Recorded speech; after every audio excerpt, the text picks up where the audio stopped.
Cracking the code to become an ethical hacker. Start with a strong foundation in computer science or information technology.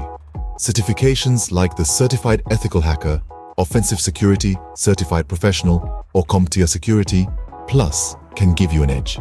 Of course, staying updated on the latest security trends and vulnerabilities is key. Dive into the world of networking and systems. Understand how computer networks operate and get your hands dirty with operating systems like Windows, Linux, and macOS. Virtualization tools can help you create safe test environments. Next, flex those programming muscles. Python, Ruby, Perl.